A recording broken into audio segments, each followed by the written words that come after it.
Welcome to another episode of All Pop No Culture Presents Guys Get Lost. This week we are on our seventh episode, I believe, and we as a unit have watched episodes 16, 17, and 18, Outlaws, In Translation, and Numbers. We open up our discussion. It's actually just myself and Andrew at first, and Andrew's buying into some more of the conspiracy theories out there. So that's a lot of fun. And then we get into it with a Sawyer episode in Outlaws, a Sun and Jin episode in Translation, and then a Hurley episode, which is always fun, in Numbers, which is a great episode. It really explains to us what the numbers mean. So enjoy the episode, and when you're done listening, don't forget to like and subscribe. Again, if you have any suggestions for us, leave us comments, anything we can be doing better. And if you love it, let us know. And enjoy the episode.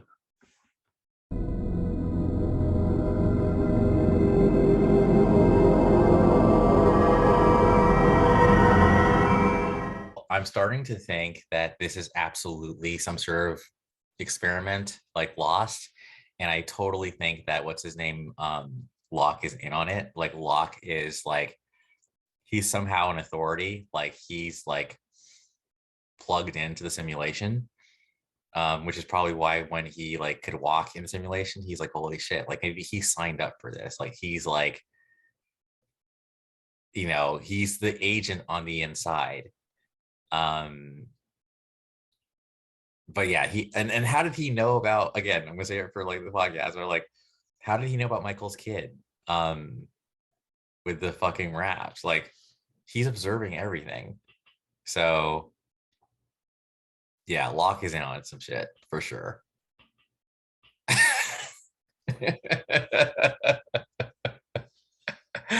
Oh shit. I can tell you, you're right if you want. No, don't tell me. Don't tell me. I mean, I wouldn't be telling the truth or not telling the truth. I'm just. It's tempting, right? But no, I don't want to Oh, know. no. I mean, I'm just saying I can tell you whatever you want to hear. I'm not saying it's true. Oh, got it. Okay, got it. Yeah. No, I'm just like, Yeah. If you want me to tell you, you've got to figure it out. I'll tell you that.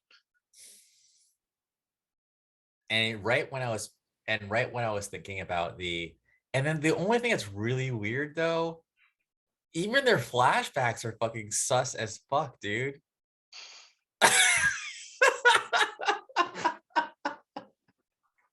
There's a few good things in these flashbacks actually. I'll bring them up when we go, but yeah. That number shit, 4 8 4 8 15 16 23 42. Of course that's what I meant by the rabbit hole. Yeah. And then that should show up on the fucking hatch. Like, yep. What? We watched 3 episodes. We watched Outlaws, we watched In Translation, and we watched Numbers. And we can just start from the jump there. We watched Outlaws, which is a Sawyer centric episode. For once, I did not take good notes while I was watching these, so you guys may have to remind me a little bit of a few things that happened during the episode. But the main backstory plot point is what we assume is Sawyer's journey to why he's in Australia, and then what he must have immediately done before he left on the plane. There's some interesting. Oh, that's right. This is the one that opens up with the boar. Mm-hmm. With the boar in his tent, with the boar that is clearly personally out to attack him, which is hilarious. Yes. And I love that Kate mocks him for it throughout the episode. Yeah, it's a boar. And so, yeah, it's on the current timeline. There's a lot of fun things that kind of happen in here. In the past, it's really dark. Number one, Sawyer gets played completely, right? Like He thinks he found the dude. Um, the T-1000 has sold him out. Okay, no. Hold on. Uh, I Pump the love brakes. that you called it Back the up. T-1000. That's awesome. Right? Oh, phenomenal. Fucking that's one of those moments when it's Robert Patrick that you're like, "Oh yeah, that's when this show was out." yeah. Like that makes sense. Hold on. This show, this episode opens up with Sawyer as a little boy. Yes. Oh, that's right. That's right. That's right. This So we is get this is It's like sad. you're not sure what's happening at first. He's here. Open the door! Come on. Get you out. He'll think you're still with your grandparents, okay? Get under the bed. Let's go. Okay. Listen to mommy. This is really important. Get under the bed. Don't make a sound. Don't come out. No matter what happens, don't come out, okay? Good. I love you. I love you too, Mommy. Let's go. Down you go. All right, we walk. Open the door! Stop it! Please, stop it! Go away! Stop it! What the hell is wrong with you? I'm calling the police. Get out of here! What are you doing? What the hell are you doing with this guy? Get out!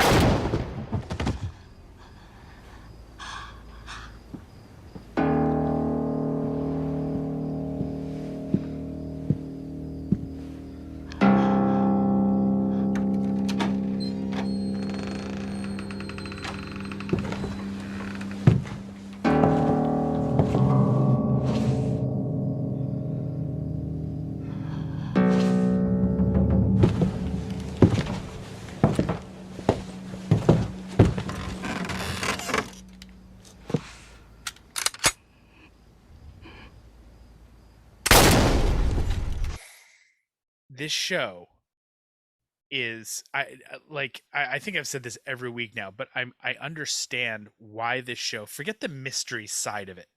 I understand why this show captured people's attention so well. Abrams and Lindelof are amazing storytellers with Mhm. this material. Yes. This is like, I watch a lot of TV and I've watched a lot of shitty broadcast TV.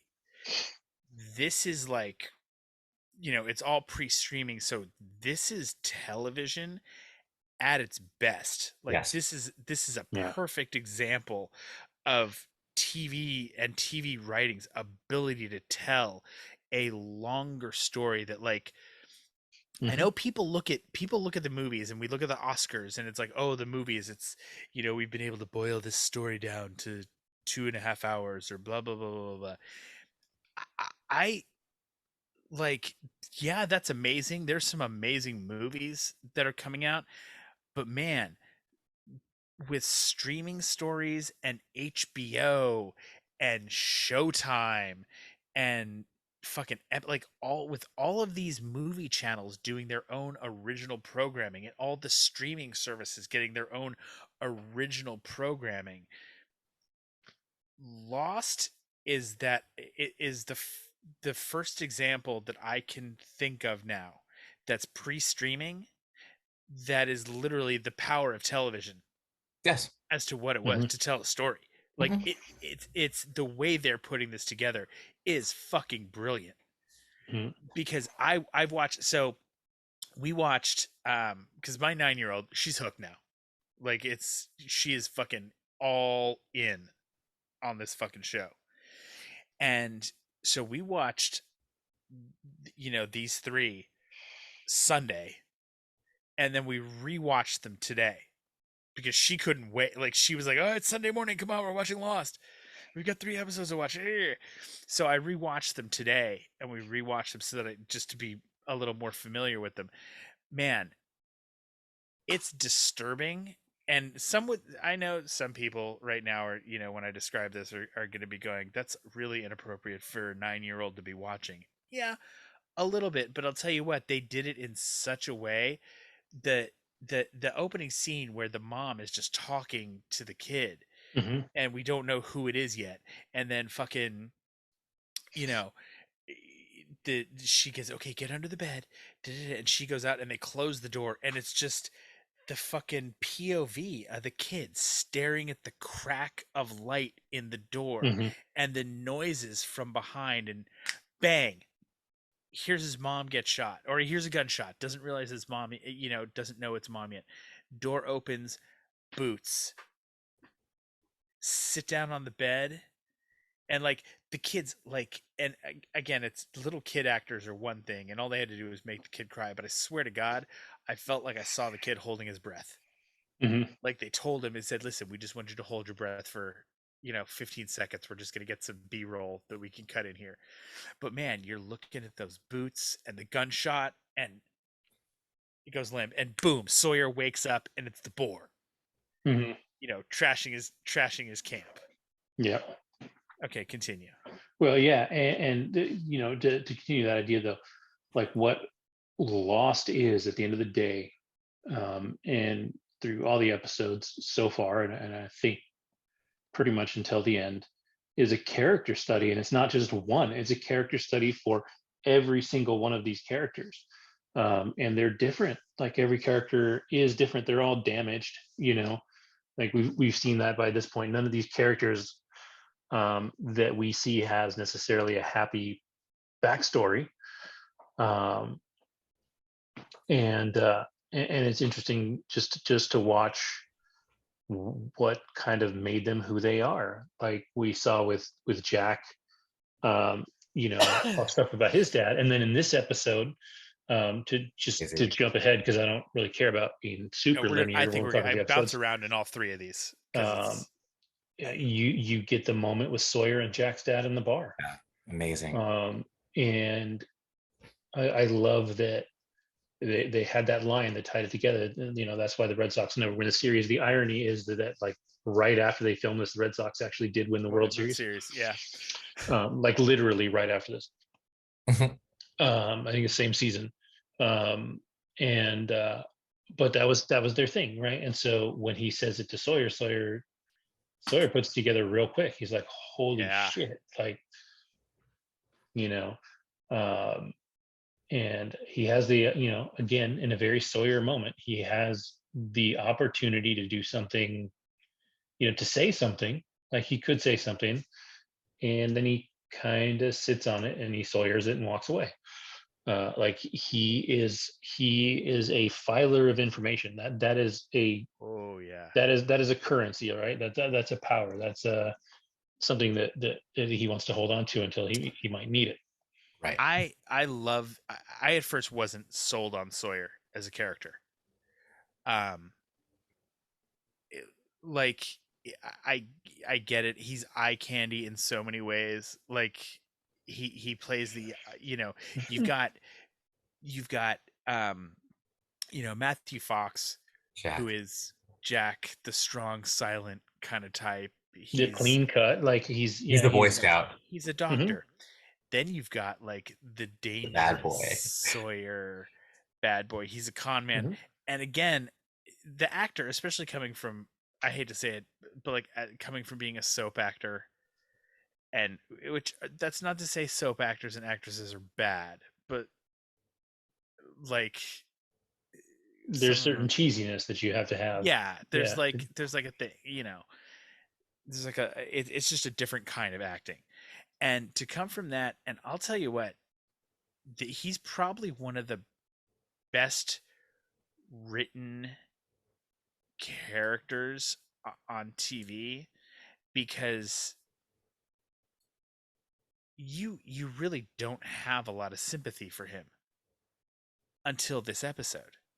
I think you get a flash of it for just a second when you realize that he wrote the note, right? So when Kate shows him that, you're like, oh shit, this guy, is a mess. And then they get away from that again.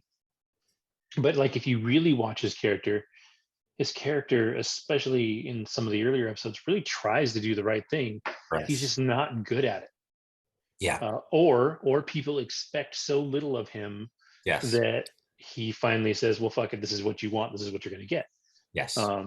And that's a little rough. It's a little unfair, but it is who he is. Like, it's the persona he's created for himself. It's, he's he's a broker. He's a broker of everything. Like when they crashed, the first fucking thing he did was take everything of value for himself and hoard Yeah. it.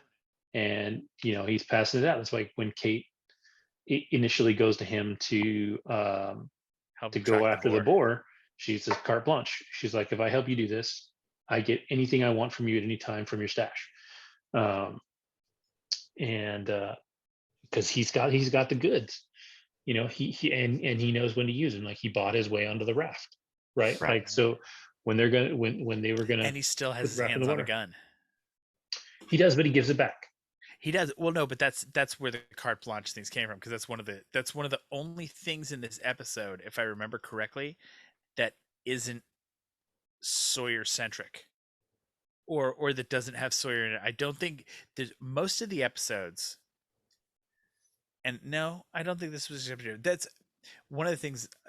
The other things that I love about Lost, that I've seen this, is you have a big cast and you've got a lot of little individual storylines going on. Mhm.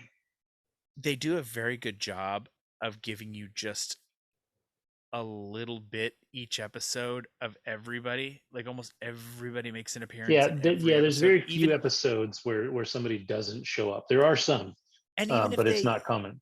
yeah, like even if it's only a little bit, that you see it. Like I'm trying to remember, or is this the one when Sawyer's doing this? God, I feel like I'm hot. When Sawyer's doing this, is this also the one with Shannon and Saeed?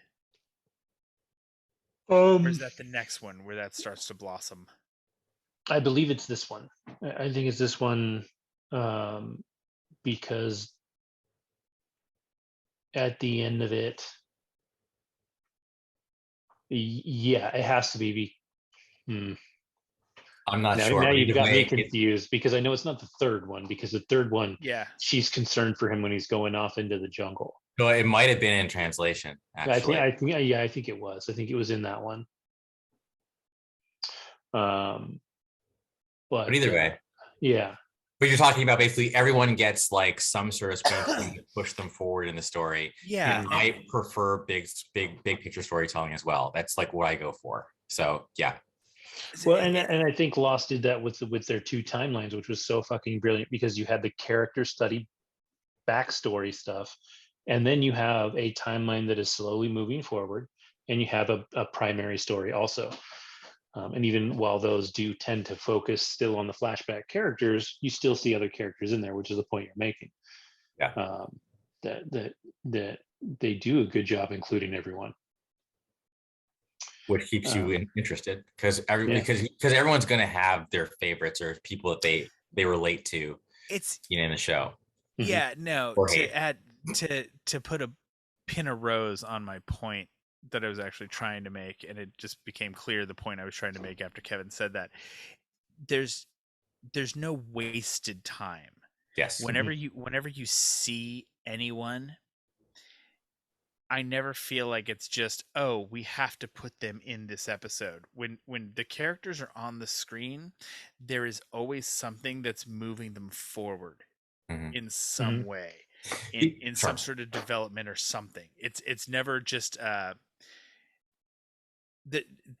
There's nothing on this show yet that has been a throwaway scene that hasn't either come back or been some sort of foreshadowing for something else, and it just seems like it's a throwaway scene, but it's not. And it's very interesting, and I'll talk about this one when we get to I think it's the third episode on this one.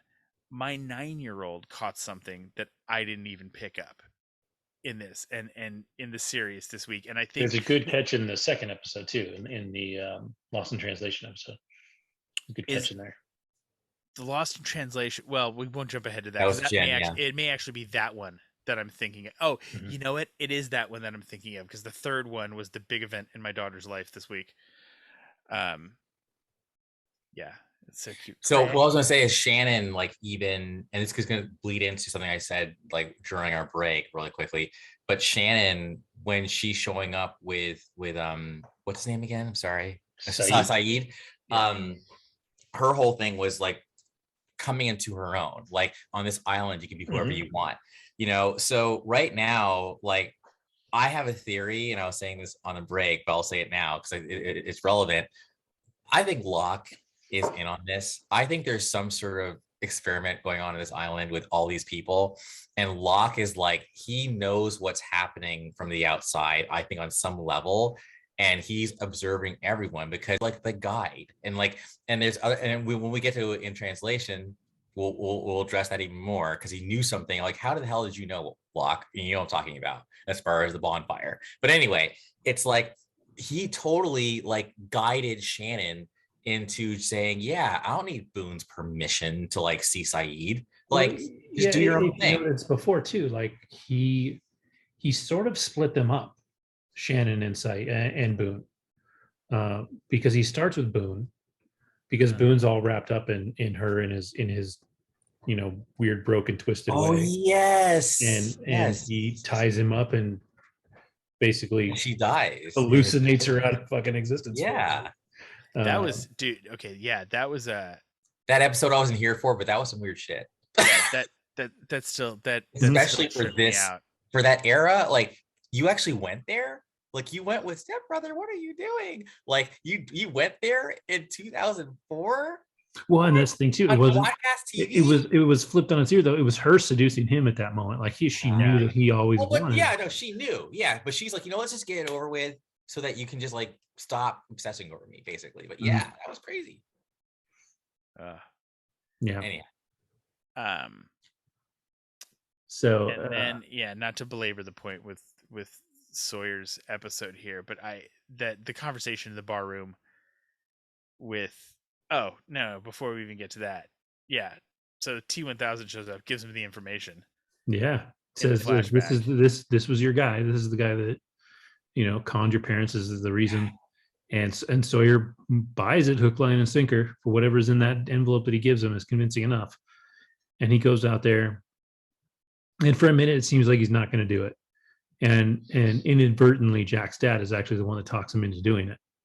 He says, whatever you're doing, man up and go do it. And so that's why he goes out there and shoots him. And of course, when dude is dying, he's like, what the fuck are you talking about? I don't, I've never gone by Sawyer. Yeah. And turns out, T-1000 just wanted his money. And dude wasn't paying. I think he's the boar. I don't think anything. I think I don't know anything. Yeah, I mean, I'm sorry, I gotta jump in here. I thought it was cute and funny that when Kate and Sawyer were bonding, which by the way I think was a brilliant scene. Like I loved the fact scene. Yeah, that was great. Like it was just so I love because it feels so natural. And personally, like I don't know, like if I was Kate, like that'd be some confusing shit because it's like I think Kate and him are actually a better match personally because they're both badasses. But basically when they wake up and the boar like fucking ate all his shit but left Kate's alone, and he's like, man, I'm gonna kill that fucking boar, but boar's gonna fucking suffer. I laughed because I was like, that's so cute. Yeah, going back to Never Have I Ever, there was two interesting things that came out of that with Kate. Yes. There's one that she was married. Yeah. And it was short, but she was married. And two, she killed a man, which I think she's already admitted. She admitted that to Jack. It's the man I killed. It's the man I loved. Right? It was her with the plane, whatever, the plane or whatever it was. Yeah. Mm-hmm. That is the other thing I love that they do with the show, and they've done it with a couple of things, and I know they're going to come back and show up again. Is that they'll hit you with something like that, and then jump ahead 2 days' time. Yep. No explanation. Doesn't ever come back. Because life has just been rolling on. I'm like, I liked how when he's like, I don't care about the carte blanche. I just wanted to spend time with someone who's just as much of a misfit as I am, right? And then you can tell she kind of gut punches him when she's like, never have I ever like, hung on some baggage and put it in my pocket or whatever. Like it was almost like a gut punch. And she needed her to come back. Yeah. And then he's like, never have I ever killed anybody, I think that, and then she was like, man, motherfucker. And then that was it. But it was like, I love their chemistry. I really do. Because she'll play like, I don't like you, or I'll hit you or whatever. But then why are you following him? You know, so it's like, I just had to just say that I love their shit. And I'm so looking forward to seeing what happens. Well, she's funny. I'm a sucker for love stories. But if you think about where she was at in her career, she has chemistry with fucking everybody. Like she really does. Like she's got the chemistry with Jack, right? Like they were steamy right from the beginning. Like they bump into each other. She sews him up, and she's kind of puppy dog eyed for him, and they have chemistry. They have a different kind of chemistry than she has with Sawyer, but she does. And then there was an early moment where she had the chemistry with Saeed. Yeah. And the producers were actually going to write that. They were going to write the love square. And then they decided it was too much. Like they didn't want her to be the island whore. Like that was not the point. Right. And so, if just everybody's going to fall in love with her, that doesn't really move the show along. It just makes it confusing. Well, it's good. And they did do a good job of keeping it right on the surface though there again. And it just goes to like what I was saying before is like Sawyer's the dude you fuck. Jack's the guy you fall in love with and marry. Yep. Right. I'm going to hard pass on both of those.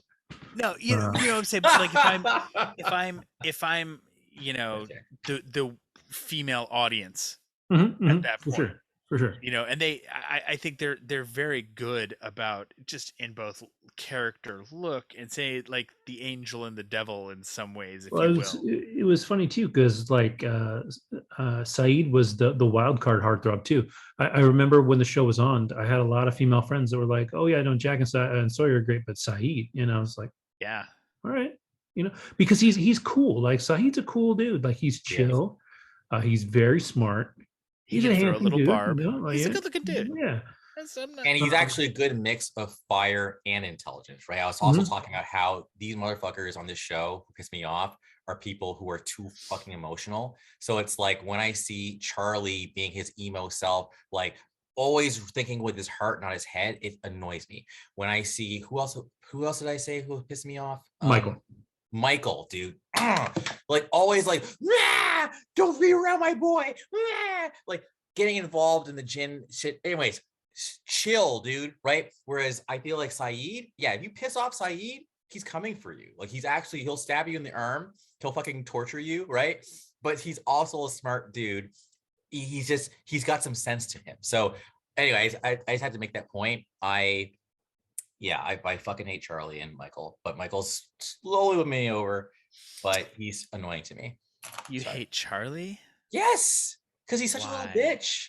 Because he's a little bitch. He's a little bitch. I'm not fucking saying it, okay? He's a little fucking bitch who is like, seriously, he's so eager to please, like peanut butter. Can I be useful? Like, I'm all strung out. Can I like rob your house and then like puke all of your fucking like copy machine? Like, I hate people like that, dude. Like, have some fucking like just be a man, dude. You're a fucking boy. You're a fucking hobbit. Like, I always tell people Andrew's the nice guy on the show, and then this happens. Like, I would fucking murder Charlie. I would fucking stab him in his face. No sympathy for the junkie. I mean, the dude's trying to kick dope. Like he was trying to be a good dude. He liked that girl though. Okay. We don't have to get back on that. All right, sorry. I'm off track now. That was a no. You're good. But then, and that's about everything from that show. So that takes us into the next episode, which is in translation. Oh wait, hold on. I want to to go back. Yes, I do believe to some degree. I don't think, and I think this is the point of the people whispering in the woods to him what the guy who he shot comes back around. Yes, said it comes back around. I think this was. If you look around, there's a lot of religious overtone in some ways to stuff that goes around. And it doesn't necessarily I'm not just talking like Christianity or Judaism and some of the symbolism and things around that come through. This is very like Eastern. This is very karmic. Like it'll come back around. I don't necessarily think the boar was the dude. I think the boar just might have been karma coming back around, and Sawyer had to deal with that karma from killing that dude to try and square himself up, and But that's here's what he an did. interesting thing too. So the whispers, even when you can't pick them out, this was a brilliant bit of sound engineering. So there's 3 channels in audio, right? You've got left, center, and right. Yeah. Somebody, even when the show is airing, figured out that they are just 3 different whispers running on each one of those channels. So if you only listen to one side, you can actually clearly hear what's being said by the whispers. Because if you just watch it, the only thing you hear is the come back around thing, right? Yeah. Like that's all you hear, but Oh, and there's more it's before clearly that that's all yeah. jumbled. And then in later episodes when you hear whispers, I think there's some that were actually played backwards. But they all say something. So this one, they have it'll come back around. There's something about like something about him being an American. There's all kinds of crazy stuff in there. So it's really interesting that, again, the whole reason I wanted to do what we're doing the way we're doing it is because at the time that it came out, people were doing this. They were recording one episode and they watched it multiple times in that week before the next episode and broke it down. People discovered this whole 3-track audio thing that was a trip, and it was really cool when it was going on, because even when you look at the internet, we didn't have what we have today. There, it was in forums, is what everybody was communicating on. So it wasn't even like a real time. You had to post, wait for somebody to reply to your post, find the people that had the same ideas, and then have your little sub forums and all kinds of crazy shit. Like it was a trip. No, yeah, I've really I've enjoyed doing it episodically like this. I like 3 just because I think 3 is the max. Yeah, for sure. Like there's like this is a nice little clip here. Yeah. Okay, on to the next episode. Yeah. So we're on In Translation. It opens up with Sun trying to take a little swim in her pretty little bikini, little 2-piece, and Jin immediately flips out and tries to cover her up, and what are you doing, whatever. And so Michael jumps in because it looks like, from the outside, that Jin is maybe being a little abusive, and to a degree, I mean, maybe he is, like, he's trying to be the alpha and protect his lady and from all the dirty dudes in the world. And so Michael jumps in to break it up, and she's, of course, slaps him in the face because it's not his business. And when she explains it later, she's like, "Oh, I was protecting you, not him." And what we know from her past is that it seems like Jin is a bad fucking dude, because the last thing we really saw between Sun and Jin was him in the bathroom washing blood off his hands in the past, right? And so, we come to find out in this episode that Jin, we knew in the beginning he was a nice guy, like he was really sweet to her and all that. But we see his interactions with her dad, and we see the things that her dad is making him do. And now we know for sure that her dad is a bad fucking dude.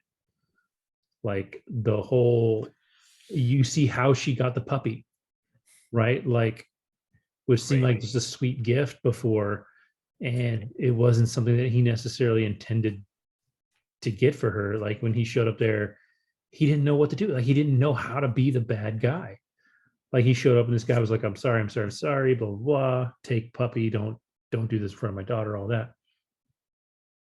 And then turns out he didn't do it right, and Son's dad sends out a full-on fucking assassin. He's like, drive me here, he'll show you how to deal with it. Dude's putting on fucking gloves and he's got the gun, and Jin makes the last second decision to save this dude's life by beating the living shit out of him. This was my only complaint. This is my only complaint about the the visual and kind of writing story and just the way they've done things at this point. And maybe, you know what, Actually, no. If I put it in context for the time, it actually was almost ahead of its time. The way the Hitman looked, All in white. yeah, like the way it was, like it was very, and not. I mean, not just that he was all in white. Like it's just the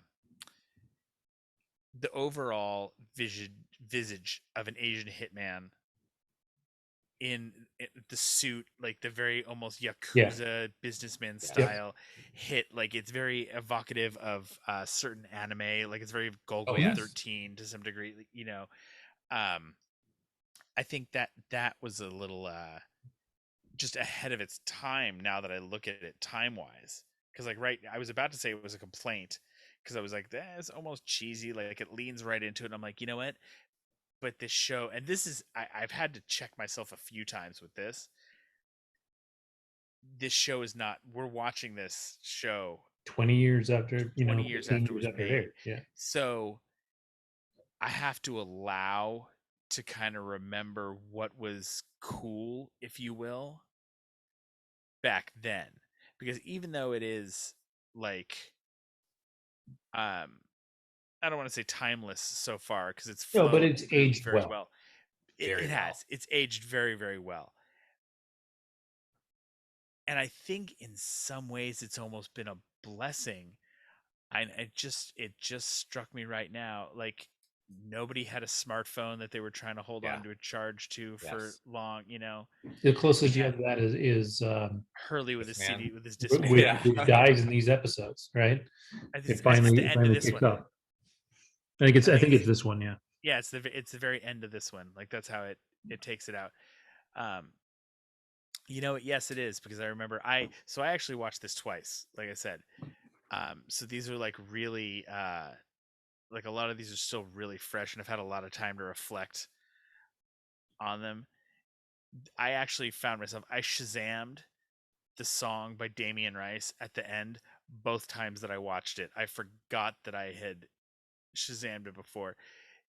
They use music in this very, very well. Like they're very, I don't want to say because it's all trendy now to do it. You just do it. You have, you know, like somebody doing the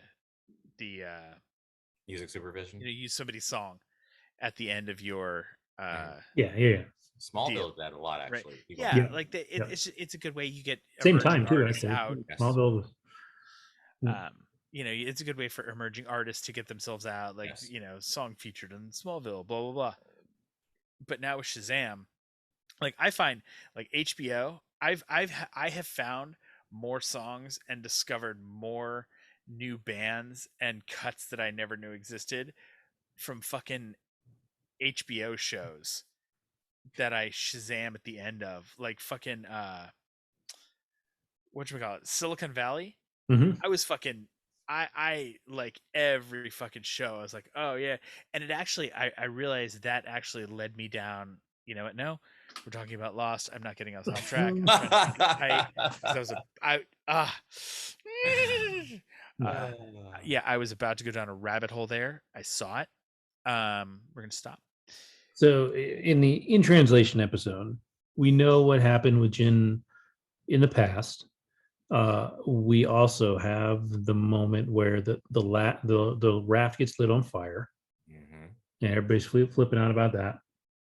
And Michael's immediate reaction is that it was Jin. Blames Jin in front of everybody. Jin runs off. Nobody can find him. Sun finds him and he's burned himself. Like it looks like he potentially really was the one that lit the raft on fire.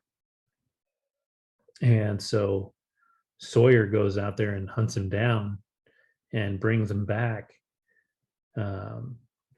And it's a really interesting moment when they put him in front of Michael because nobody really wants to do anything. The only person that wants to do anything is Jack, and no one will let him. And so, you know, Jack's watching Jin get his ass kicked, and you know, with every punch, he's just like, you see him pulling away and looking away. It's, you know, he doesn't want this to be going down like that. I think, yeah, I think the interesting part of that too, though, is this episode in particular, and going forward, just the relationship, like how it develops. I think, and obviously it's the whole point of the episode, but it humanizes Jin so much in Mhm. such a cool way and brings him back to the waiter. Like you really, Mhm. you're wondering how this dude's story is going to go the whole time, because you see what he's become, and we don't know at that point the extent of what he's gotten up to, right? Like Mhm. all we know is that he's come home with, like, did he kill some dude? Did he like come back from cutting some dude up? Like, and no, he was still a good dude. He wouldn't let this guy die. Yeah, he was But saving his life. Like he had to beat the shit out of him. He wasn't happy about it, but it was the only way to keep that guy alive. exactly, but he still bloodied his own hands to get to that point, and it's again, I'm gonna beat the fucking dead horse. They're just telling the story so well. Mhm. Like I don't. I Well, can't remember in a while, except for some of those like really standout TV shows, and most of it's streaming stuff now or pay mhm. cable, but where you really like the characters just kept it's not even developing or doing anything. Like it was so perfect, and it's so well written, where the actor is taking the words that the writers and the directors have put together, and the directors are somehow getting exactly what they want out of the actors, because it's just all put together so well. It all, from every moment, has a chance to be cheesy as hell, and it's not. Yeah. Well, and I think too, one of the best things about the episode is actually the end of the backstory, when he goes and sees his dad, who he told Son's dad was dead. Yes. Yeah. And I think that whole interaction's so great because he tells his dad, he was like, "I'm sorry, I was Sorry, I was ashamed. embarrassed." Yeah. Blah, blah, blah. And his dad just says, "Okay," and then he sits him down and has like a real, like father son chat with him, and you realize that not only was Jin doing all this shit for her dad, but he was going to stay in LA with her. Like that was the plan. Yeah. Yeah. And you never, the biggest problem these two had is that they stopped communicating with each other. And he says that to his dad, right? Like he says, we're not communicating anymore. But like if they had been more open with each other, she wouldn't have been trying to leave him. He would have told her that when they got to LA, they were going to stay, you know. And so they have this kind of semi-tragic love story going on where they just can't, their stars aren't quite aligning. And then at the end of the episode, in current time, for just a second, like he wants to say, and then he says, no, it's too late. And so you end the episode, even though it was a Jin episode, you end it with her moment of freedom, right? Which is her throwing off that covered towel and then getting in the water and kind of soaking up the sun and feeling liberated for the first time in a long time, because he's basically given up the right to own her, right? The two things that I wanted to like kind of address. And the first thing was, I remember like in the beginning, I was like, what's going on with Michael and Son? So Mhm. then he even asked her, like, what's going on with you guys? So Mhm. I know Pete's like shaking his head, but it's like the fact that he asked that question means, in my opinion, it was my imagination, right? The fact that she slaps him and the fact that he even gets involved means no, he was like, he's into her on some level, and that's why he got involved. Okay. Mhm. Mhm. Silly, dumb, emotional, right? Anyway, because you have no right to be involved. Number one. Number two, why does he say it's too late?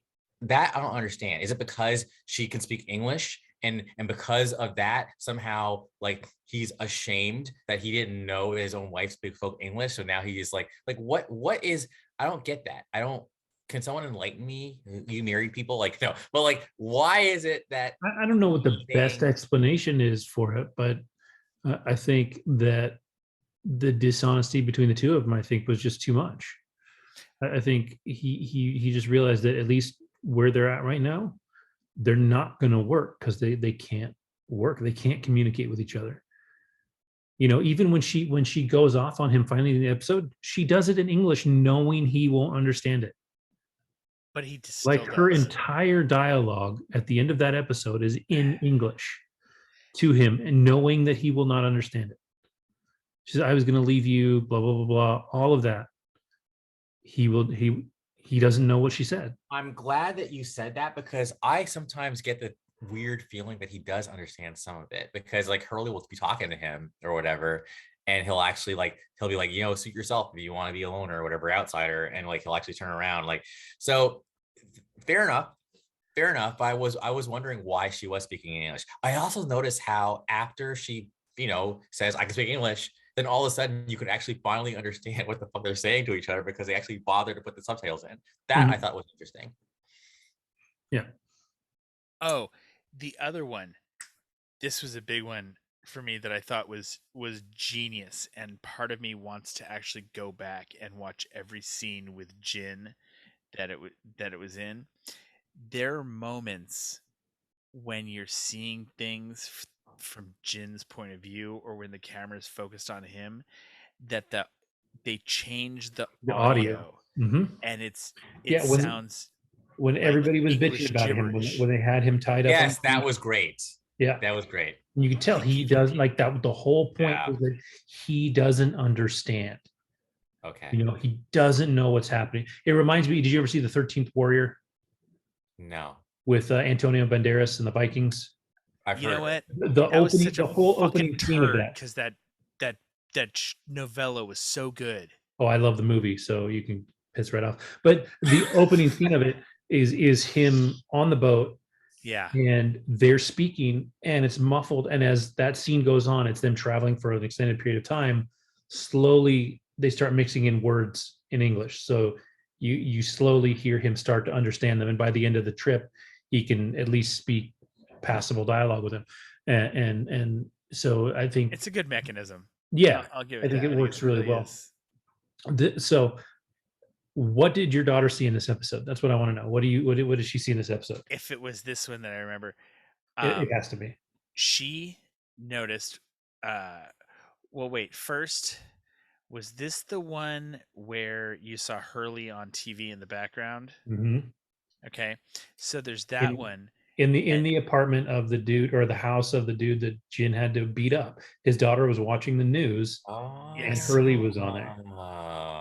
Okay, now, and she took me back to check on this. Is it this episode with Claire and Locke in the woods? Is this the one where Locke asked No, I think Claire it's the to next help one. him with the I project? think it's Okay, the then next we won't talk about it. It's the next one Okay. that she noticed something that she picked up on like instantly and was like, "Look, let's go to," and we'll get to that when we get to that one then. But yeah, she picked up on Hurley in the TV, like, and you know what's good about that one too? They didn't slap you in the face. Right? Yeah, it was just there, and it if was you just blink, you there. miss it. Yeah. Yeah, It was just like normal it news. wasn't. It wasn't like there was no little pan. There was no like it was just. Well, and that one pays off quick, Interesting. right? Because you find out that he's on TV because he just won a fuck ton of 153 money. million. Yeah. And so, but that may be just about everything in the Jin and Sun episode, other than that one does end with him asking Walt why he burned the raft. Yes. Which is very interesting. And then actually the very end of that is the start of what looks like a new relationship in Jin Canon. coming to Michael. Oh yes. And essentially like, let's build a fucking boat. It's the only word he knows is boat. Both. Yeah. You know what? And they yeah, that is it. And that leads us into the next episode. Because that's where that also starts to develop more. And they have some great interactions where they are kind of anti-friends at that point, right? Like they're frenemies. Yeah, like they get pissed at each other and they bitch at each other like newly like a married couple. Like they're bitching. And there's even a scene where they are bitching at each other, and Sun is actually watching and kind of laughing at the interaction because they're arguing over something without verbally understanding each other, but at the same time knowing exactly what each other's talking about. So that's a lot. There's a lot of fun in that one. But this one is a lot of fun too because it's your Hurley backstory. This one though is also, this is possibly one of my, okay, so we're only what? This is episode 19, I think. 18. 18. 18. Okay. So we're only 18 episodes in, and so it's not a ton to pick from when you're talking about a 6-season series. But so far, it's possible this may be my favorite episode. Only because there's a lot going on all over the place. That's a lot of fun and really cool. And the Hurley thing, I like how his flashbacks, even though they're serious, They're funny. He's just I fucking have some funny. thoughts on that though, but finish your thoughts before I go into my thoughts. it's very interesting. And again, maybe I'm just, only because I've seen it twice now. Am I going, maybe I'm only seeing it and it's not really how it was. It could have just been a thing. But you get Hurley's flashbacks and they go, and even though they're telling you these horrible things, because it's Hurley, there's still like a lightness and a levity to the Right. whole Mhm. thing Mhm. in a way, Yes. until he finally cracks when he meets up with Rousseau. Mhm. Rousseau, and then it's just a different Hurley in that moment. And I feel like there was not only a change that the actor actually brought forth, and not just looking angry, like there was an entire affect change, but I feel like in a weird way, like, and it could have just been, again, just the way I'm seeing it, but the actual character of Hurley was almost more in focus, if you will, like visually, like the camera being in focus, like there was a crispness and a sharpness to Hurley in that moment where when he finally cracked, that I felt like wasn't there before. Like he might have always been just a little bit fuzzy in a weird way. Again, it's probably just something I was seeing because, I don't know, this show You is were fucking with sobering my up by the head. I'm end. seeing stuff in like everything. Like, what does that mean? Does that mean something? Well, there's Is the some interesting things that I don't want to point out. Like if you guys don't see them, I don't want to point them out yet. But there's some interesting allusions in this episode, some things that kind of point you to some stuff that happens later on. But if you're not Yeah, you don't want to ruin putting it that for together, us. I don't want to give it away. Well, So- no, I mean, obviously we're gonna go up to the Black Rock. We're gonna find the transmitter. We know what's going on. I mean, she just gave him a whole lot of information. Yeah, she almost like straight up video game side quested him, right? Yeah. Like Oh, completely, Yeah. fucking completely. Mhm. That's it's exactly what that was. And he, the not, it does make me wonder what he went to, the mental home for. That I did. I'm Well, just I don't know curious. if no, but no, but I think no, but the thing is, no, I think they worked together. I don't think he actually was in the home at the same time. No. He was in the home. That Oh. was. Since the stuff that he put his family through, basically. That's Yeah, what you're referring like to. Okay. I think because no, yeah, he said it was a guy he was in the hospital with. Okay. Yeah, you're probably right. Sometimes I miss things. See, Only- that's what I was wondering if you were going to catch or not. If it was so, yeah. So he was institutionalized with this dude that he got the numbers from. Okay. Yeah, and it's very interesting because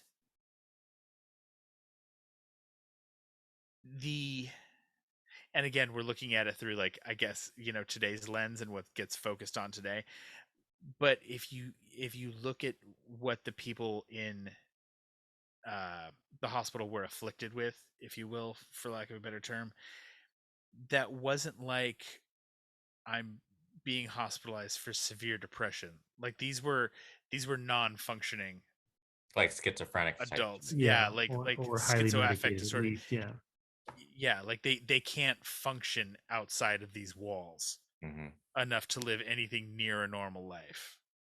Like yet Hurley was in there, as opposed to like, oh, I'm on a 72-hour psych hold because I tried to kill myself. Mhm. Not, and I don't want to sound like I'm devaluing that as a, you know what I mean.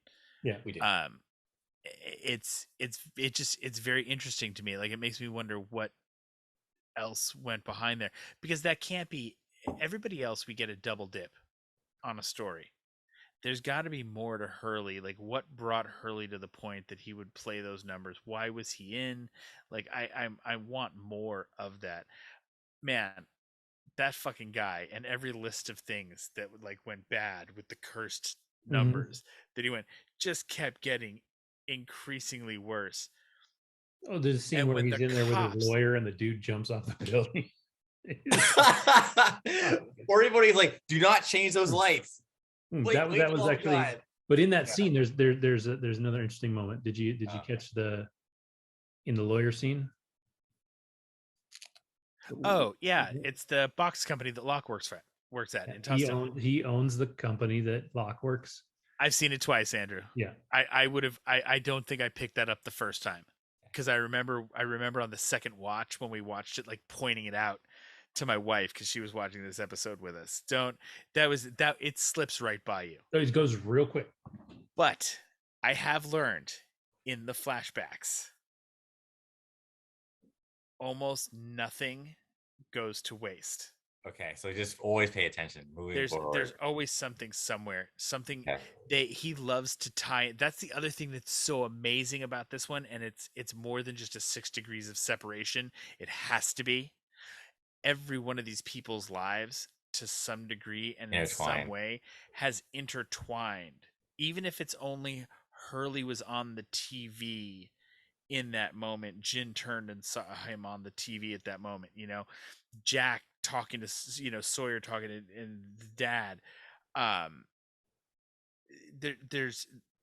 There's a way they're all getting weaved together that's very interesting. Yeah, the So- numbers that trips me out. Yes. My daughter asked me if we would be cursed if we played those lottery numbers. You Part got of to me point is out to her that there's a lot of people that play those numbers now. I know. There was part of me that was like, oh, I should play those numbers just on the off chance that it comes up. And I went, you know what? There have got to be so many goddamn people that are playing those numbers that would be like, tonight's jackpot is $564 million split 24,664 ways. Exactly. Everyone Exactly. gets like $40 and a fucking Slim Jim. Like, Yeah, it's free, not. free plushie. Yeah, there's a lot of people that play those every day. Yeah, I was like, dude, I'm gonna go play those numbers. Fuck it, that'll be funny. And then I'm like, no, because I'm not gonna use my one lottery win on a jackpot for it to be worth $30 because 40,000 other motherfuckers play the same numbers. Fuck that. But yeah, the numbers, obviously the numbers fucking mean something. Oh yes. If they're not just random fucking numbers, Yep. or maybe they are random numbers that are just, I don't know. It's very weird with the curse with the guy in the Australian outback and that whole thing and the shotgun, blah, like, The curse is real, dude. Which is also why I got pissed at Charlie for being like, why is this a joke? Like, fuck you, Charlie. Sorry, I clearly don't like Charlie. I get but that, why? Charlie. I don't know. This is just my weird like junkie sympathy. Oh, okay. I'm like, Charlie, only because I know with time passing, like with the amount of time that's actually passing, Charlie's been sober like legit Like a month. if that. Yeah, like I 2 think weeks. we're Like, at 35 days.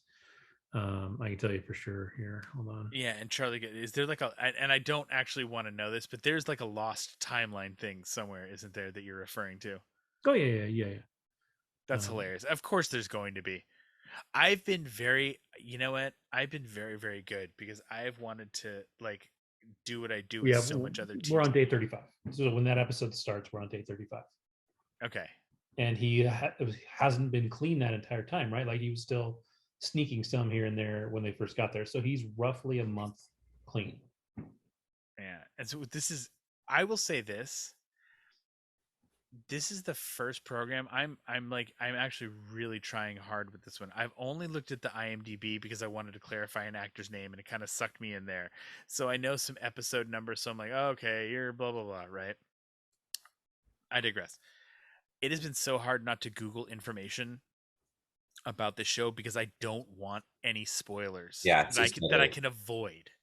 Yeah, Like if I mention to someone that I'm watching Lost and they say something, well, that'll be, that's what that is. You can't help that. But like self-inflicted spoilers, because I'm really genuinely intrigued at where this story is going and how it's developing. Only because I have the benefit of knowing, even if, like you said, they try to stretch it, at some point, that this show has 6 seasons. So I know I'm only halfway through the first season. You have a long way. way. You have a long way to go. I'm already like, okay, what's happening next? What's happening next? With so many storylines going on, different things intersecting and interweaving, that to know how much more I have to go before I get a conclusion, or before I understand all of it, if you will, is very like, it's kind of cool because I keep going, okay, this could be nothing down the road, or it could be fucking everything. The one thing that I'll point out, and it's maybe a little cheating for you guys going forward, but it also counts backwards. If you ever watch the episodes again, watch out for the numbers. They're all over the place on the show. Really? 4, 8, 15, 16, 23, 42. They're all over the place. There's all kinds of 4s. There's all kinds of 8s. There's all kinds of 15, 16s. Okay. I will watch. They were Oceanic Flight 815.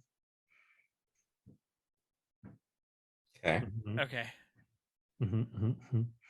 Yep. There's lots of little hints at the numbers all over the place.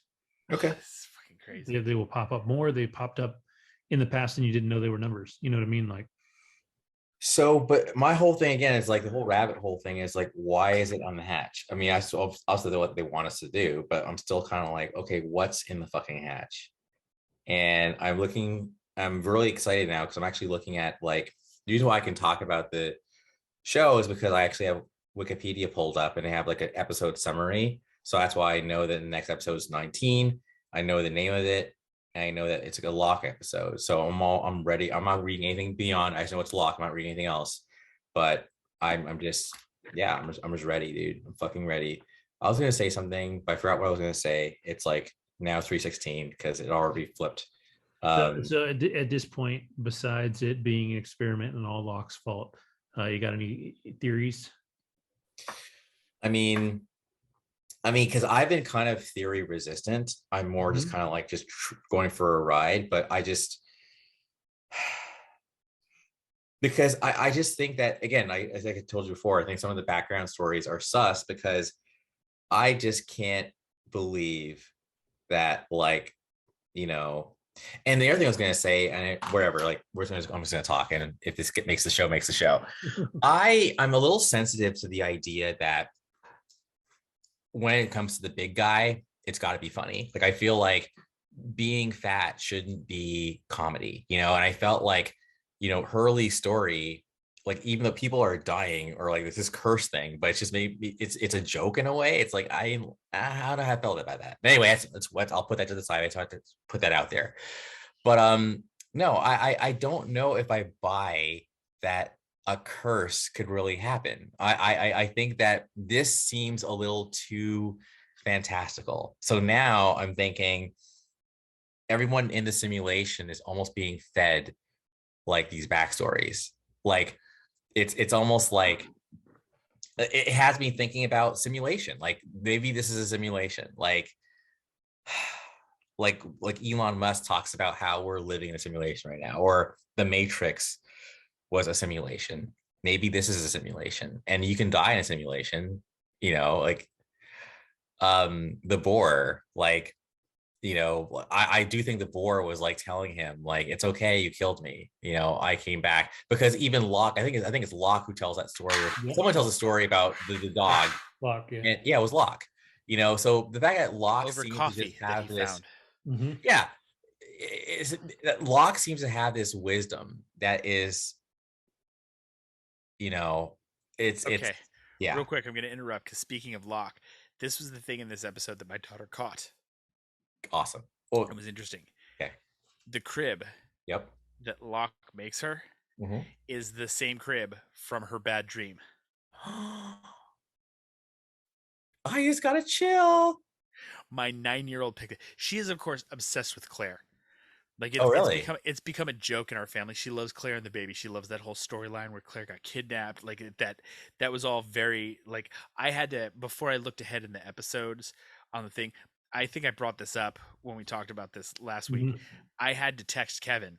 I was like, "Hey, look, no spoilers. I just have to avoid a 9-year-old anxiety meltdown. How many episodes before we find out what's happened to Claire?" Aw. I'm like, because she's pushing.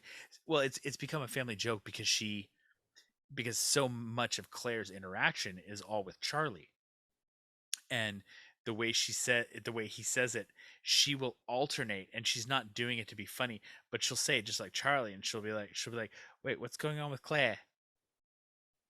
Just like that, the way Charlie says it, and it's like, it's so cute that she's doing it, but she is nuts for this fucking show.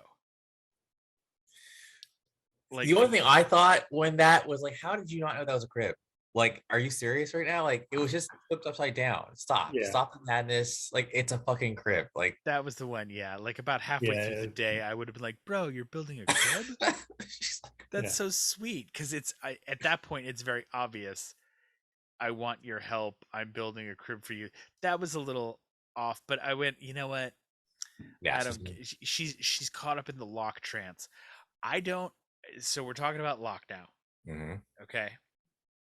Locke knows some shit, dude. Well, no, I do. I think Locke does, but I think Locke's knowledge, if you will, is on a very emotional level. This is, if not spiritual, it's very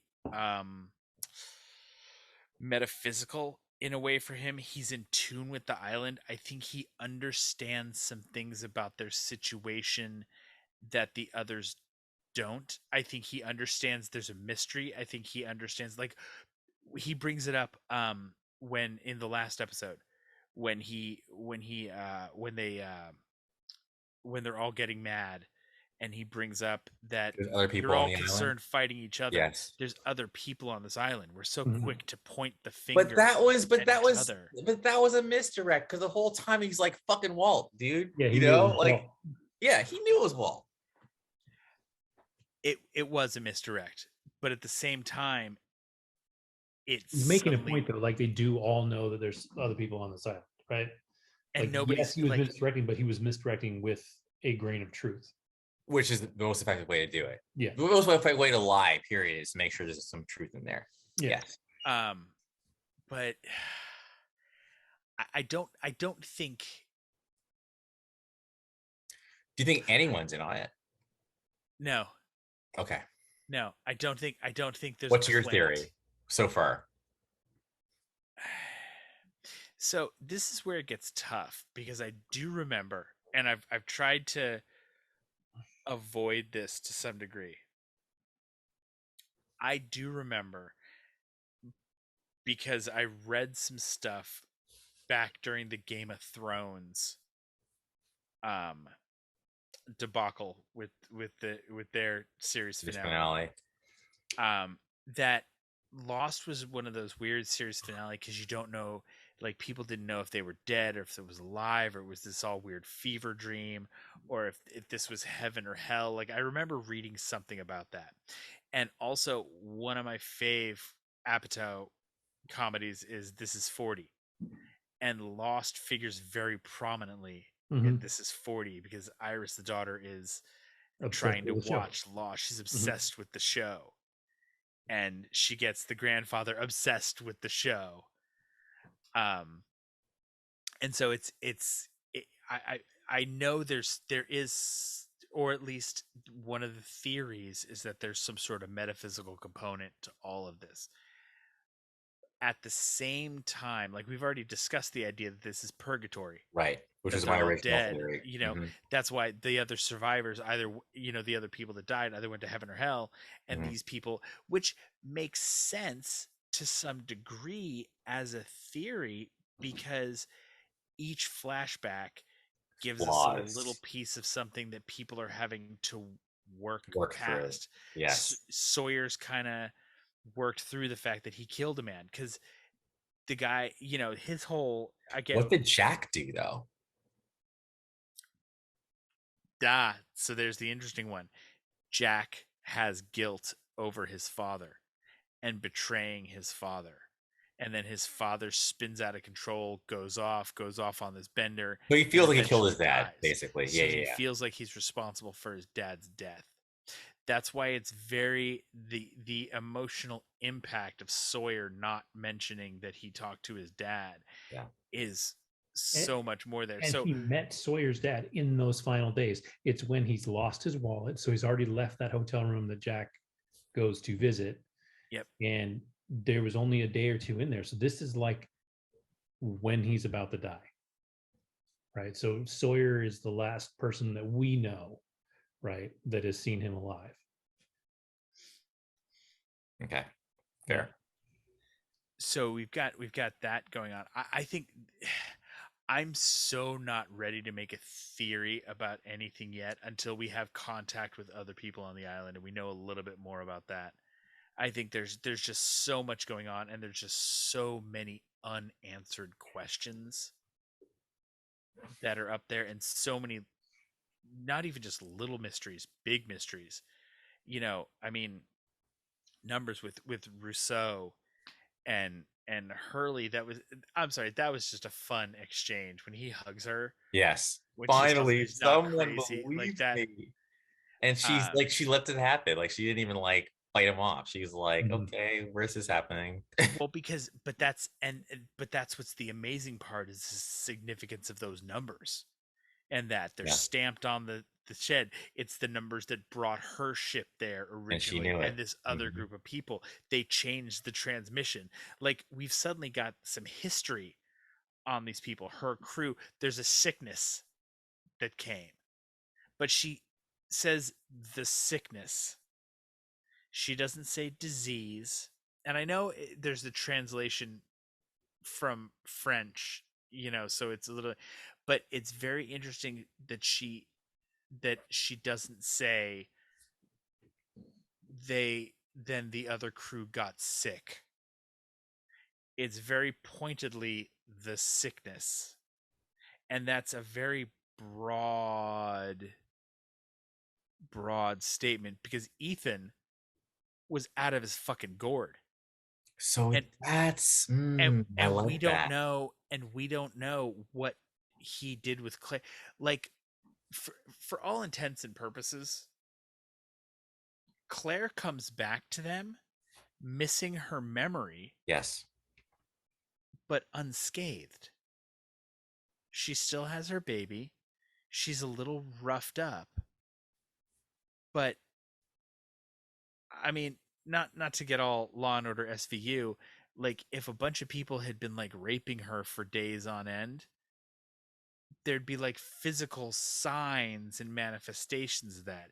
If she had had some sort of, I don't know, at least that we think of as physical experiments done on her, there would be some sort of, like, okay, I'll get very crass for a moment. If she was abducted by aliens, she was only gone for a few days.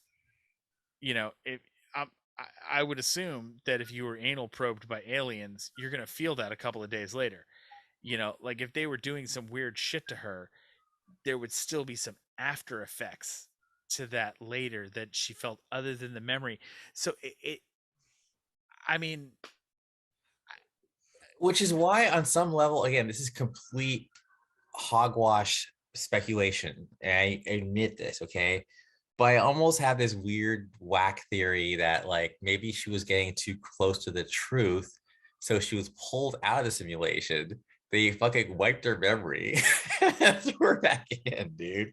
I don't know. I'm just like, again, I okay. So I've gone from purgatory to simulation. I'm in simulation mode.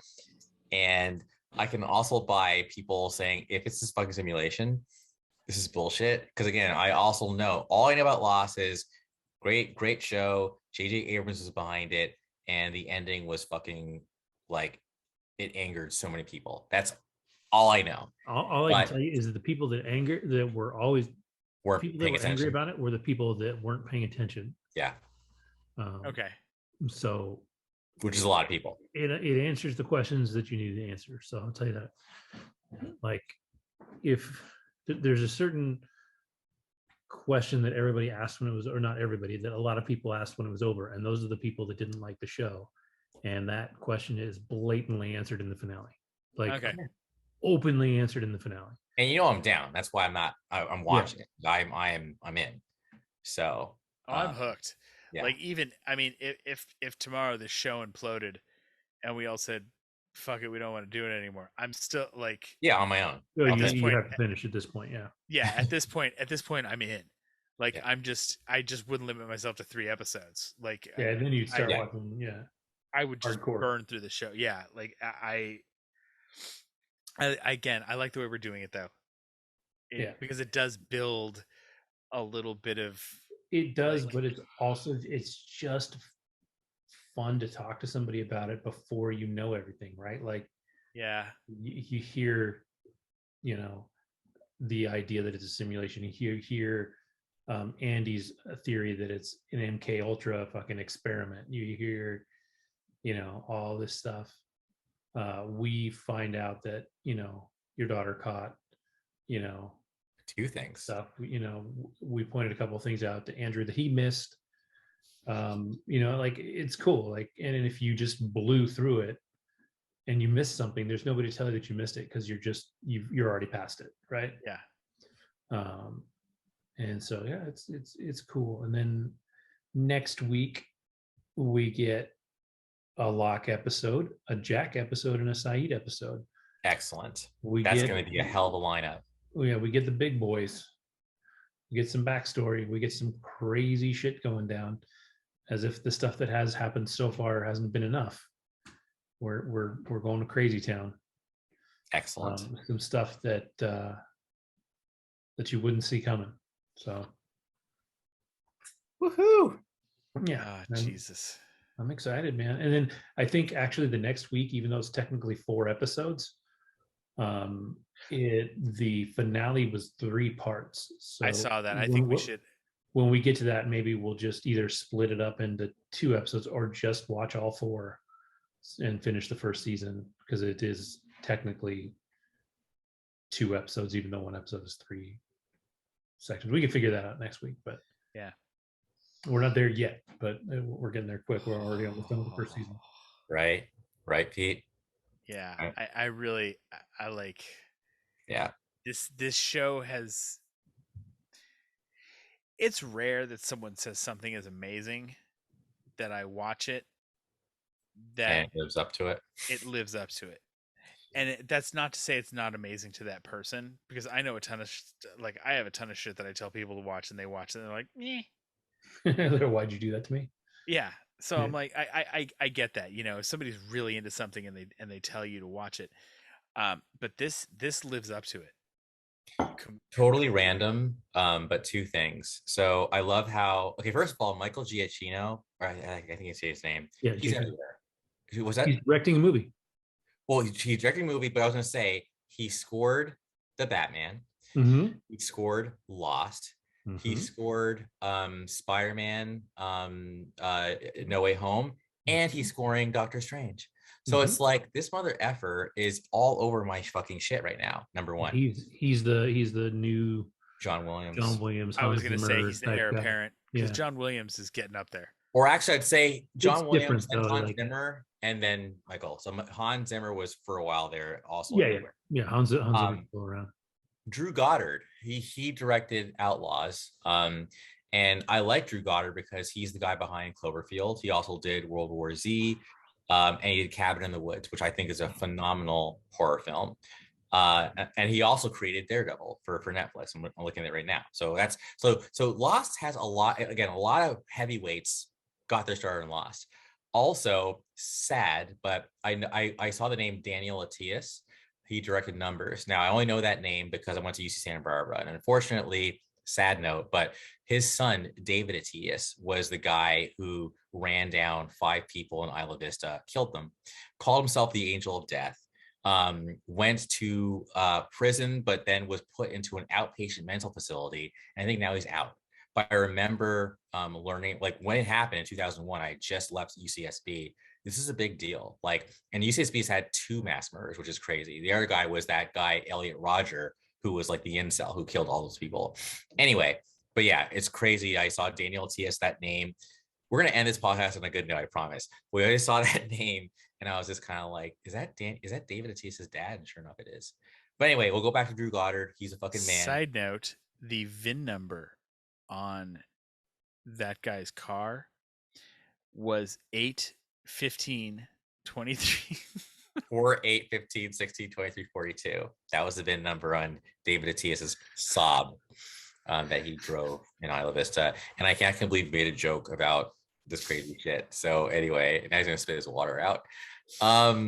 Kevin, please take us home on a positive note, or Pete somebody. I went dark. Sorry, guys. Yeah, no, I'm all about connections, though. I couldn't help it. Yeah, you killed it. No pun intended. No, it was a fun week. There's some crazy shit happening, and as we build up to the finale, there's just more crazy. Like it's gonna ramp up. So all right, I gotta ask you. Do you have a favorite season of Lost? Personally, it's the last season. Okay. That is definitely not the most popular opinion, but there's a lot of things about the last season that I love. Cool. If you had to rank them, sorry, I'm like prolonging this podcast now. Yeah, no, I think for me it would go 6, 1, okay, 5, 4, and then 2 and 3. I always get 2 and 3 mixed up. They're 2 and 3 are kind of where they're stretching it. Plus, they had the writer's strike in there, I think. Okay. So there's some weird stuff that happens in seasons 2 and 3 that they have to square up. Are they shorter? One of the seasons, I believe, is shorter. Excellent. But otherwise, no. Generally speaking, no, they're longer. Oh, interesting. So it's 2 and so I expected, like when you talked about that, we've never really gone into detail about that one. So it's not really. I expected it to be the seasons towards the end. No, I think it's the midpoint of season 3 where they went to the network and said, we know what we're doing and we know where we're going to end it. And so they charted it out at that point. Okay, yeah. So we have kind of talked about that. I just don't think we've ever put a timestamp on it. Yeah, because I think season 4 and 5 get pretty wild too. There's some crazy hijinks. So many hijinks. I guess that's like. I know the season 3 finale is one of the single best moments on the show. Oh yeah, season 4 was only 14 episodes. That's what happened. But that was the writer's strike. That was the writer's strike. So that may actually be the point where they said we know what we're doing. And season 5 was only 17. Mm-hmm. Because again, they had their plan in place. And season 6 is 18. Yeah, so they really they tightened it up because the first like 3 seasons are like 25, 24, and I think 23. Yeah, there are some interesting choices made in seasons 2 and 3. But like I said, the season finale of season 3 is nuts. One of the best moments of the whole show. I can't wait. Yeah. It flips Not sure what that a noise whole was. lot of stuff on its ears. So I'm excited to get there eventually. We've got a ways to go, but